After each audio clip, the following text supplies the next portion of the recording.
मित्रों नमस्कार, मैं आपका मित्र भूपेन ठाकरे स्वागत करता हूं अपने YouTube चैनल जीएस मंथन 88 पे। और आज जो है हम संविदा वर्ग 3 और सीटीईटी के अंतर्गत जो इन्वायरमेंट का जो टॉपिक है ना, और उसका भी जो टॉपिक 4 है हम उसको पढ़ रहे थे। उसका हमने भाग 5 देख लिया है और आज जो है हम लोग भाग 6 देखेंगे। ठीक है, हमने वन संसाधन के विषय में देखा और अब आज जो है हम लोग जल संसाधन के विषय में देखेंगे। ठीक है, तो जल संसाधन को हम लोग कहते हैं अंग्रेजी में वाटर रिसोर्स। ठीक है, क्या कहते हैं हम लोग? वाटर रिसोर्स कहते हैं। अब जो जल होता है, बेसिकली जो जल है अर्थात पानी है, यह पृथ्वी पर जीवन का आधार होता है। बिना जल के जो है पृथ्वी पर जीवन संभव नहीं है। ठीक है, इसलिए पृथ्वी पर जो है 71% भाग पर जल है और 29% भाग पर थल है। इसी कारण पृथ्वी को कौन सा ग्रह कहा जाता है? नीला ग्रह कहा जाता है। ठीक है, और पृथ्वी ही एकमात्र ऐसा ग्रह है जिस पर क्या पाया जाता है? जीवन पाया जाता है। और जीवन का मुख्य आधार जो है वो है आपका पानी। बात समझ में आ रही है आपको? तो इस चीज को आप लोग ध्यान में रखेंगे। ठीक, अगर पृथ्वी के 71% भाग पर जल है तो आप ये मान के चलिए कि कोई भी चीज अपने आप में 100% होती है। गणित का एक नियम है कि कोई भी चीज अपने आप में 100% होती है। तो इस 71% भाग को अगर हम पूरा 100% मान लें, ठीक है, तो उस 100% में जो 97% जो पानी है वो समुद्र में पाया जाता है। ठीक है, 97% पानी कहां पर है? वो आपके समुद्रों में पाया जाता है। अब जो समुद्रों में जो पानी पाया जाता है वो पीने योग्य बिल्कुल नहीं होता। क्यों? क्योंकि उसमें नाना प्रकार के विविध प्रकार के क्या पाए जाते हैं? लवण पाए जाते हैं। ठीक है, इस कारण से वो पानी पीने के योग्य नहीं होता है। बात समझ में आ रही है? उसके बाद बचा आपके पास में 3% पानी। 3% में 2% पानी ऐसा है जो ग्लेशियर के रूप में जमा है। ग्लेशियर मतलब बर्फ की चट्टानों के रूप में वो जमा है। उसका भी इस्तेमाल हम पीने के लिए नहीं कर सकते या अन्य कामों के लिए इसका इस्तेमाल नहीं किया जा सकता। ठीक है, उसके बाद आपके बच जाता है 1% पानी। 1% भी हम नाम बोले, है ना, क्योंकि एनसीईआरटी मानता है कि 0.65% पानी ही जो है वो पेयजल के लिए बचा हुआ है। ठीक है, तो वो जो बचा पानी है 1% या 0.65%, उसी पानी का हम लोग इस्तेमाल जो है अलग अलग कामों के लिए करते हैं। और पूरी दुनिया की जो 8 अरब आबादी है वो उस पानी पर आश्रित है। ठीक है, 2050 तक ये स्थिति बनेगी कि पूरे देश जो है, दुनिया के 48 देश बहुत ज्यादा गंभीर संकट से गुजरेंगे, जल संकट से। ठीक है, मतलब 2050 की जो स्थिति होगी वो बड़ी भयावह होगी। और ऐसा ना हो कि तीसरा जो विश्व युद्ध लड़ा जाएगा वो जल संसाधन को लेकर ही लड़ा जाए। ठीक है, कुछ भी हो सकता है भविष्य में, है ना, क्योंकि भविष्य के गर्त में क्या छुपा हुआ है वो कहा नहीं जा सकता। ठीक है, भगवान करे ऐसा ना हो, है ना। एक व्यक्ति को प्रतिदिन जो है 20 से 40 लीटर पानी की आवश्यकता होती है। एक व्यक्ति को जो है प्रतिदिन 20 से 40 लीटर पानी की आवश्यकता होती है ना, पीने, नहाने एवं अन्य जो भी है ना नित्य कर्म है उन सब चीजों को करने में जो है 20 से 40 लीटर पानी की आवश्यकता होती है। जल की अवस्थाएं हम लोग देखें तो जल की अवस्थाएं होती हैं ठोस, द्रव और गैस, है ना। तो ठोस रूप में मतलब अगर बर्फ है तो वो ठोस रूप में है। जल जो है अगर ठोस रूप में कब रहेगा? जब वो बर्फ की अवस्था में रहेगा। बर्फ के रूप में है तो वो ठोस अवस्था में है। द्रव के रूप में मतलब जब लिक्विड फॉर्म में रहेगा तो वो द्रव अवस्था में रहेगा। और जब वो भाप बनकर उड़ेगा तो वो किस अवस्था में है? मतलब वो उसकी गैसीय अवस्था है। तो जो जल है वो 3 अवस्थाओं में पाया जाता है। ठीक है, तो इस चीज को आप लोग याद रखेंगे। और आपको मालूम है पानी का सूत्र होता है H2O। ठीक है, H2O मतलब हाइड्रोजन के 2 अणु और ऑक्सीजन का 1 अणु दोनों जब मिलते हैं तब क्या बनता है? वहां पर जल का निर्माण होता है। और यही जो जल है पृथ्वी पर जीवन का आधार है। ठीक है, जल और दूसरी चीज है ऑक्सीजन। ये 2 ही चीज है जो पृथ्वी पर जीवन का सबसे बड़ा आधार माने जाते हैं। ठीक है, फिर जल के कई सारे स्रोत है जहां से हमको जल प्राप्त होता है। कुआं है, नलकूप है, तालाब है। नलकूप मतलब होता है ट्यूबवेल, है ना, जिसको हम लोग बोरवेल भी कहते हैं। फिर तालाब, है ना, फिर होता है खड़िन, ये नाड़ी, बावड़ी, ये सब पारंपरिक जो है जल के स्रोत हैं, है ना। बावड़ी वगैरह जो है आपने देखे होंगे। बावड़ी जो होती है ऐसे बहुत बड़े कुएं होते हैं जो काफी नीचे होते हैं और उस पर नीचे उतरने के लिए जो है उसमें आजू बाजू सीढ़ियां लगी होती है। ठीक है, आप आराम से जो है बावड़ी में उतर सकते हो। ठीक है, तो वो भी जल संरक्षण का एक अच्छा पारंपरिक साधन है ना। फिर बावड़ी अधिकतर राजस्थान में पाई जाती है, इस चीज को आप लोग याद रखिएगा। भारत में अगर हम लोग बात करें जल स्रोतों की, जल सिंचाई की अगर हम लोग बात करें तो जल सिंचाई के बहुत सारे स्रोत हैं, ठीक है। भारत में अगर हम लोग देखें तो हमने यहां लिखा है, देखिए KNT, KNT है ना। के का मतलब होता है कुआं, है ना, कुआं, उसके साथ में नलकूप। फिर सेकंड नंबर पे N का मतलब होता है नहर, और T का मतलब होता है तालाब। KNT कुआं, नहर और तालाब। तो भारत में जो है कुओं से 55% और जो आपके नहर हैं उससे 31% और तालाब से 6%। 55, 31 और 6, KNT 55, 31, 6 इंडिया, ये याद रख लो। मध्य प्रदेश में अगर हम लोग देखेंगे तो कुआं, नहर और तालाब। तो जो मध्य प्रदेश है, मध्य प्रदेश में कुओं से जो है 66% सिंचाई होती है, और नहर से जो सिंचाई होती है वो 16% और तालाब से होती है 3% सिंचाई। बात समझ में आ रही है? तो इस चीज को आप लोग याद रखेंगे। और एक चीज याद रखना कि जो जल है वो राज्य सूची का विषय है, ठीक है। तो जल को लेकर जितने भी जो नियम कानून बनाएगा वो कौन बनाएगा? वो आपका राज्य बनाएंगे, ठीक है। फिर राष्ट्रीय जल नीति, राष्ट्रीय जल नीति कब बनी थी? ये 1987 में बनी थी। राष्ट्रीय जल ग्रिड मिशन, ग्रिड का मतलब होता है जाल, ठीक है। नदियों का ऐसा जाल फैलाओ और नदियों को आपस में क्या करना है? जोड़ो। तो वही है राष्ट्रीय जल ग्रिड, या इसी को कहते हैं नदी जोड़ो परियोजना। और अमृत क्रांति परियोजना का संबंध इसी से है, नदी जोड़ो परियोजना से। इस चीज को याद रखेंगे, सब एक ही चीज है। जल ग्रिड मिशन या नदी जोड़ो परियोजना या अमृत क्रांति परियोजना, ये 1972 में शुरू की गई थी, ठीक है। कब शुरू की गई थी? 1972 में, ठीक है। क्यों शुरू की गई थी? कि सारी नदियों को आपस में एक दूसरे से जोड़ दिया जाए तो क्या होगा कि नदी में जो है पर्याप्त मात्रा में पानी बना रहेगा और सिंचाई के लिए भी जो है पर्याप्त पानी उपलब्ध हो पाएगा। लेकिन इसके बहुत सारे ड्रॉबैक भी हैं, ठीक है। ड्रॉबैक जो है कि हर नदी का अपना अपना इकोसिस्टम होता है, सैलिनिटी होता है, टेम्परेचर होता है, वो है। इससे हर नदी का अपना जो इकोसिस्टम है, जो पारिस्थितिकी तंत्र है, वो इससे क्या होगा? कोलैप्स कर जाएगा और पूरा का पूरा जो है काफी इससे प्रदूषण फैलने की भी संभावना है, और जलीय जीवों पर इसका काफी गंभीर संकट आ सकता है, ठीक है। उनका एग्जिस्टेंस, उनका अस्तित्व खतरे पे आ सकता है, ठीक है। तो उसके अपने अलग अलग वो है, कभी हम उस पर बड़े विस्तार से बात करेंगे, ठीक है। फिलहाल हमारे लिए जो जितनी महत्वपूर्ण चीजें हैं हम उनको पढ़ ले और उसको छोड़ के आगे बढ़ जाएं, ठीक है। विश्व की सर्वाधिक सिंचित क्षेत्र जो है, विश्व का सर्वाधिक सिंचित क्षेत्र है चीन, और सेकंड नंबर पे आता है भारत। अगर नहरों का अगर हम लोग बात करें कि नहरों का जो सर्वाधिक जाल है वो पाकिस्तान में पाया जाता है, ठीक है। कहां पर पाया जाता है? पाकिस्तान में पाया जाता है। फिर नहर द्वारा सर्वाधिक सिंचाई भारत में कहां पर होती है? उत्तर प्रदेश में होती है। नहर द्वारा सर्वाधिक सिंचाई कहां पर होती है? वो उत्तर प्रदेश में होती है ना।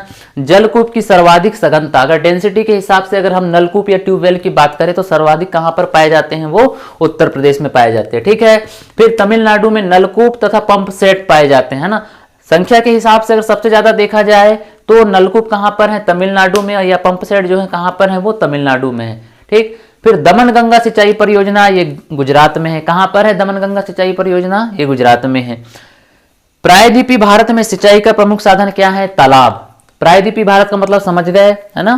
तो कुल मिला के गुजरात, राजस्थान, ये सब जो है प्रायद्वीपीय भारत में ही आते हैं। फिर नीचे तक आप चले जाओ केरल, तमिलनाडु तक, तो ये सारे के सारे जो हैं ये किस में आते हैं? ये आते हैं आपके प्रायद्वीपीय भारत में, ठीक। तो जो प्रायद्वीपीय भारत होता है, प्रायद्वीपीय भारत में जो है सिंचाई का प्रमुख साधन क्या है? तालाब। और तालाब भी कहां पर सबसे ज्यादा पाए जाते हैं? तमिलनाडु में। त से तालाब और त से तमिलनाडु, सीधे याद कर लो, ठीक है। भारत की सबसे लंबी सिंचाई नहर परियोजना जो है वो इंदिरा गांधी, है ना, इंदिरा गांधी नहर परियोजना है, ठीक।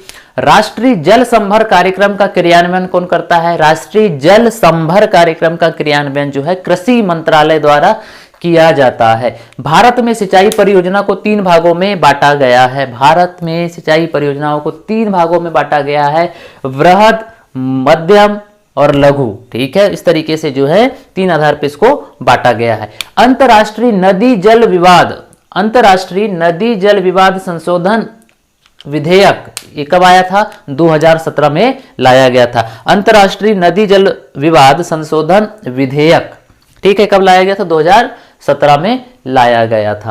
अब हम लोग देख लेते हैं भारत में नदी तंत्र या अपवाह तंत्र। भारत में जो ड्रेनेज सिस्टम है उसको हम लोगों को देखना है।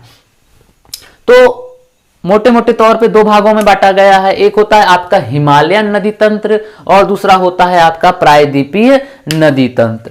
जो भारत में जो नदी तंत्र है दो भागों में, हिमालयन नदी तंत्र और फिर जो है आपका प्रायद्वीपीय नदी तंत्र। तो हिमालयन नदी तंत्र पुनः दो भागों में बटा है, सिंधु नदी तंत्र और गंगा ब्रह्मपुत्र का नदी तंत्र। ठीक, तो हम सबसे पहले किसको देखेंगे, हिमालयन नदी तंत्र के अंतर्गत हम लोग सिंधु नदी तंत्र को देखेंगे, इस चीज को आप लोग याद रखिएगा। और जो हिमालयन जो नदी तंत्र है या हिमालय नदी तंत्र है, इन नदियों का जो रिवर रिज्यूम है, मतलब इनमें ये नदियां कैसी होती हैं, सदा नीरा होती हैं। इनका रिवर रिज्यूम हमेशा एक जैसा होता है। क्यों? क्योंकि ये किससे निर्माण होता है इनका, जो बर्फ की बड़ी चट्टानें जिनको हम लोग ग्लेशियर कहते हैं, ग्लेशियर के लगातार पिघलने से इन नदियों में जो जल है, जल का स्तर है, वो हमेशा एक जैसा एक समान बना रहता है। अगर हम तुलना करें किससे, प्रायद्वीपीय भारत की नदियों से। लेकिन प्रायद्वीपीय भारत की नदियों के साथ क्या कैसेट है कि प्रायद्वीपीय भारत की जो नदियां होती हैं वो भगवान भरोसे हैं। भगवान भरोसे कहने का मतलब कि ऊपर से बारिश होगी तो वहां की नदियों का स्तर बना रहेगा, वरना वहां की नदियों का स्तर नीचे आ जाएगा। ठीक है, तो इसलिए जो हिमालयन नदी होती हैं वो बर्फ के पिघलने से, अर्थात ग्लेशियरों के पिघलने से उनका निर्माण होता है और लगातार उन नदियों में जो जल का कहना चाहिए स्तर है वो हमेशा एक जैसे बना रहता है, मतलब उसका जो रिवर रिज्यूम है वो हमेशा एक समान होता है। इसलिए हिमालयन नदियां जो होती हैं सदा नीरा होती हैं। ठीक है, बात समझ में आ रही है? तो इस तरीके से ये चीजें रही। अब हम बात करेंगे सिंधु नदी तंत्र के। तो सिंधु नदी तंत्र जो है, तो सिंधु की बहुत सारी नदियां हैं, उसकी सहायक नदियां। सिंधु का सबसे पहले हम लोग देख लेते हैं इसका ओरिजिन कहां से होता है, इसका उद्गम कहां से होता है। सिंधु निकलती है सानोख्याबाद, सानोख्याबाद हिमनद। हिमनद मतलब भी होता है ग्लेशियर, मतलब बर्फ का बड़ा पहाड़। सानोख्याबाद हिमनद जो कि मानसरोवर में, और मानसरोवर कहां है, तिब्बत में है। मानसरोवर कहां है, तिब्बत में। इस चीज को आप लोग याद रखना। तो वहां से निकलती है सिंधु, निकलती है सानोख्याबाद हिमनद मानसरोवर से, है ना, वहां से निकलती। इसकी टोटल लंबाई है 2880 किलोमीटर। सिंधु की टोटल लंबाई है 2880 किलोमीटर। ये भारत में सिर्फ 1114 किलोमीटर ही बहती है, उससे ज्यादा नहीं बहती है। ठीक है, फिर भारत और पाकिस्तान के बीच में सिंधु नदी जल विवाद भी हुआ था 1960 में। ठीक है, कब हुआ था, 1960 में हुआ था। और आज भी जो है इसके पानी को लेकर भारत और पाकिस्तान कुत्ता बिल्ली जैसे लड़ते रहते हैं। ठीक है, अब कुत्ता कौन है बिल्ली कौन है पता नहीं। हाँ, सतलज, सतलज जो है वो राकसताल झील से निकलती। सतलज भी कहां से निकलती है, मानसरोवर के राकसताल, है ना, राकसताल झील से निकलती है। इसकी जो टोटल लंबाई है वो 1500 किलोमीटर है। टोटल लंबाई कितनी है, 1500, लेकिन भारत में मात्र ये 1050 किलोमीटर ही बहती है, 1050 किलोमीटर। ठीक है, टोटल लंबाई है इसकी 1500 किलोमीटर और भारत में बहती है 1050 किलोमीटर। फिर रावी, रावी कहां से निकलती है, रोहतांग से निकलती है। रावी कहां से निकलती है, रोहतांग दर्रे से निकलती है और इसकी भी जो लंबाई है वो 725 किलोमीटर होती है। आपको मैंने बताया था दर्रा क्या होता है, दो पहाड़ों के बीच का सकरा लंबा रास्ता जो होता है वो दर्रा कहलाता है। ठीक है, तो ये रोहतांग दर्रा है और इसी रोहतांग दर्रे से जो है आपकी रावी नदी निकलती है। रावी जो है 725 किलोमीटर इसकी लंबाई है। फिर हो गया झेलम, झेलम निकलती है वेरीनाग से। कहां से निकलती है, झेलम वेरीनाग से, और झेलम की लंबाई भी कितनी है, 724 किलोमीटर। फिर व्यास निकलती है व्यासकुंड से, इसकी लंबाई है 470 किलोमीटर। और चिनाब, चिनाब निकलती है बाड़ालाचा, बाड़ालाचा है हिमाचल में। ठीक है, वहां से निकलती है, इसकी टोटल लंबाई है 1180 किलोमीटर। कितने किलोमीटर, 1280 किलोमीटर। एक्चुअल में जो चिनाब है ये चंद्र और भागा नाम की दो नदी हैं, उनकी जो संयुक्त धारा है उसको हम लोग चिनाब कहते हैं और चिनाब निकलती है बाड़ालाचा से। ठीक है, 1180 किलोमीटर। बात समझ में आ रही है कि नहीं। जो सतलज होती है, सतलज का पुराना नाम है सतुद्री। सतलुज को क्या कहा जाता है, सतुद्री भी कहा जाता है, सतुद्री, है ना। रावी, रावी को हम लोग कहते हैं पुरुषणी। ठीक है, या इसको इरावती भी कहते हैं। रावी का जो पुराना नाम है पुरुषणी या इरावती। फिर झेलम की हम लोग बात करेंगे तो हाँ सॉरी, व्यास का, व्यास का जो पुराना नाम है वो है विपाशा और चिनाब का पुराना नाम है अस्किनी। क्या नाम है इसका, अस्किनी, है ना। तो इस तरीके से आप लोग इसको याद रखेंगे। फिर हम लोग कुछ चीज देख लेते हैं, पूर्ववर्ती नदी। पूर्ववर्ती नदी कौन कौन है, सतलज है, यमुना है, नर्मदा है और अलकनंदा है। ठीक है, ये कैसी नदियां हैं, सबकी सब पूर्ववर्ती नदी। पूर्ववर्ती नदी का मतलब ऐसा नहीं है कि नदी पूर्व में बहेंगी। पूर्ववर्ती नदी का मतलब ये अपने पैदा होने के समय जिस स्थान से होकर बह रही थी आज भी वो उसी स्थान को उस स्थान से होकर बह रही है, इसलिए पूर्ववर्ती नदी है। पहले जहां से बहती थी आज भी वहीं से बह रही है, इसलिए इसको पूर्ववर्ती नदी कहा जाता है। इनके रास्ते में कोई भी आ जाए ये उसको फाड़ चीर के आगे निकल जाती हैं, मतलब ये उनको जहां से बहना है वहीं से बहेंगी। बड़ी जिद्दी किस्म की नदियां होती हैं, ठीक है, पूर्ववर्ती नदी। फिर अंतर्वाही नदी। अंतर्वाही नदी ऐसी नदी होती है जो एक ही देश की सीमा में होकर निकलती हैं और उसी देश की सीमा के अंदर निकलकर वो खत्म भी हो जाती हैं, ठीक है, बात समझ में आ रही है। मतलब एक स्थान से निकलेगी, मतलब एक देश की सीमा से निकलेगी और उसी देश की सीमा के अंदर ही उसका समापन हो जाता है। तो ऐसी नदी जो है अंतर्वाही नदी होती है। अंतर्वाही नदी जो है लूनी और घग्गर है। कौन सी नदी है? लूनी और घग्गर जो है ये कैसी नदी है? अंतर्वाही नदी है। बात समझ में आ रही है। तो इस तरीके से चीजें हैं। फिर हम लोग देख लेते हैं गंगा के विषय में, ठीक है। किसके विषय में देख लेते हैं अब लोग हम? गंगा के विषय में। गंगा ब्रह्मपुत्र नदी तंत्र है तो उसमें हम गंगा को देखते हैं। गंगा निकलती है गंगोत्री के निकट जो है गोमुख नामक हिमानी है, वहां से ये निकलती। हिमानी का मतलब होता है बर्फ का बड़ा पहाड़, जिसको ग्लेशियर भी कहा जाता है, ठीक है। तो गंगा की जो टोटल लंबाई है 2525 किलोमीटर है। याद रखना, परीक्षा में आपसे पूछ सकता है कि गंगा की टोटल लंबाई कितनी है? 2525 किलोमीटर है ना। और गंगा की सबसे बड़ी सहायक नदी है यमुना। गंगा की सबसे बड़ी सहायक नदी कौन सी है? यमुना। और यमुना की लंबाई है 1375 किलोमीटर। और ये कहां से निकलती है? यमुनोत्री हिमनद से निकलती है। यमुना यमुनोत्री हिमनद जो कि बंदरपुच में है, वहां से निकलती है, ठीक है। और यमुना की सबसे बड़ी सहायक नदी है चंबल, और चंबल निकलती है मध्य प्रदेश के जानापाव पहाड़ी, मतलब महू जिले से निकलती है, ठीक है, हमने पढ़ा भी था। फिर हम लोग देख लेते हैं जो ब्रह्मपुत्र है। ब्रह्मपुत्र भी कहां से निकलती है? मानसरोवर से निकलती है। इसकी टोटल लंबाई जो है 2900 किलोमीटर है, बात समझिएगा, ठीक है। लेकिन भारत में सिर्फ 916 किलोमीटर ये बहती है। भारत में कितना बहती है? सिर्फ ये 916 किलोमीटर। और ब्रह्मपुत्र को तिब्बत में सांगपो कहा जाता है और बांग्लादेश में इसको जमुना कहा जाता है, ब्रह्मपुत्र को, ठीक है। और गंगा को जो है बांग्लादेश में मेघना और पद्मा के नाम से जाना जाता है। इस चीज को आप लोग याद रख लेना, ठीक है। ये चीजें कुछ रही। फिर हाँ, कुछ चीजें मैं आपको और बता देता हूं। अगर आपसे पूछेगा कि भारत की सबसे बड़ी नदी कौन सी है तो आप बताएंगे गंगा।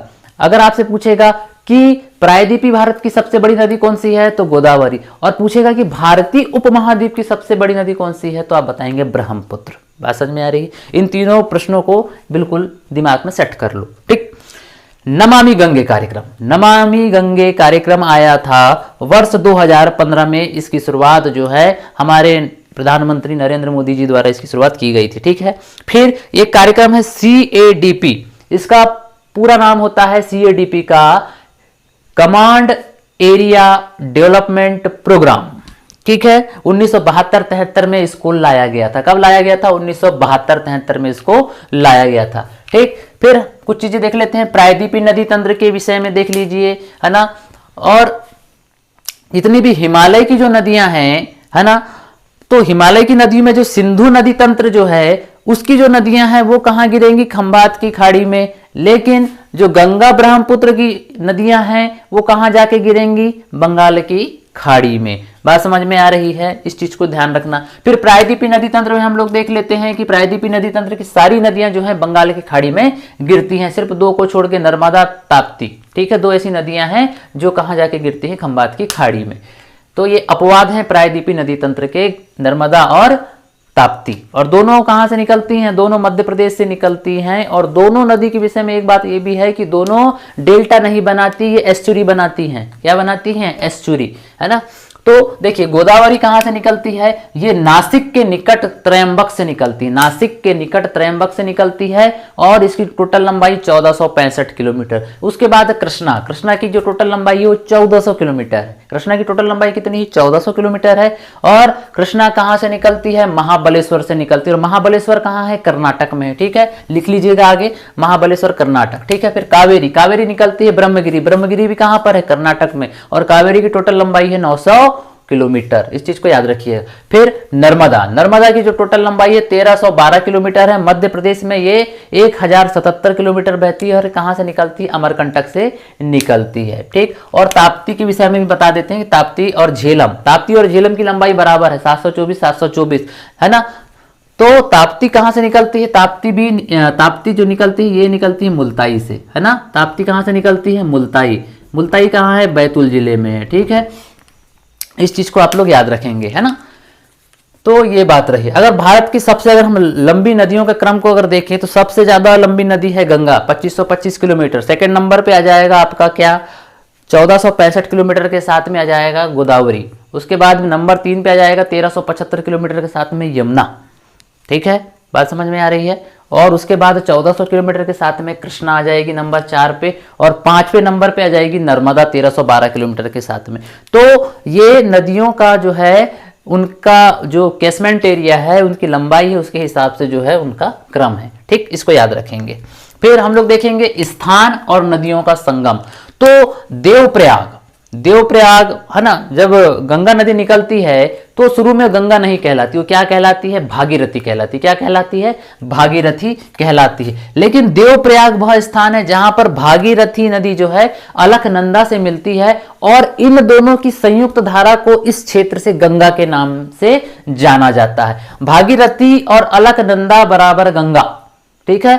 तो ये बात याद रखना। रुद्रप्रयाग में मंदाकिनी और अलकनंदा मिलेंगे, कर्णप्रयाग में पिंडार और अलकनंदा मिलेंगे, विष्णुप्रयाग में धौली गंगा और अलकनंदा मिलेंगे। इस चीज को याद रखेंगे। और अलकनंदा कहां से निकलती है? संतोपथ हिमानी से निकलती है। अलकनंदा कहां से निकलती है? संतोपथ हिमानी से निकलती है। अगर आपसे पूछा जाए कि दक्षिण भारत की गंगा किसको कहते हैं, तो दक्षिण भारत की गंगा कहते हैं कावेरी को, ठीक है।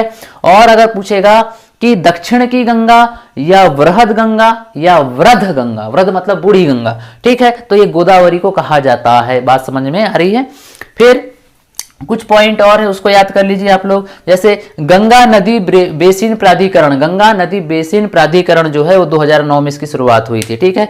गंगा एक्शन प्लान जो है गंगा की सफाई के लिए वर्ष 1985 में लाया गया था, और बनारस से इसकी शुरुआत की गई थी, ठीक है। फिर राष्ट्रीय जल मिशन 2011 में राष्ट्रीय जल मिशन की शुरुआत की गई। फिर फरक्का बैराज जो है ये 1961 में लाया गया, लेकिन इसका जो काम है पूरा कब कंप्लीट हुआ? 1975 में इसका काम पूर्ण रूप से कंप्लीट ये हुआ, ठीक है। इस तरीके से जो है ये कुछ बातें रही, और काफी महत्वपूर्ण चीजें जो है मैंने आपके लिए यहाँ पर लिखी हुई हैं, ठीक है। तो आई होप कि सारी चीजें आपके दिमाग में बैठ जाएंगी। आप एक दो बार इसको रिवाइज कर लीजिएगा, है ना, अच्छे से रीड कीजिए, डाइजेस्ट कीजिए, है ना। तो आज के लिए सिर्फ इतना ही रखते हैं, और मुझे इजाजत दीजिए, है ना। जय श्री राम।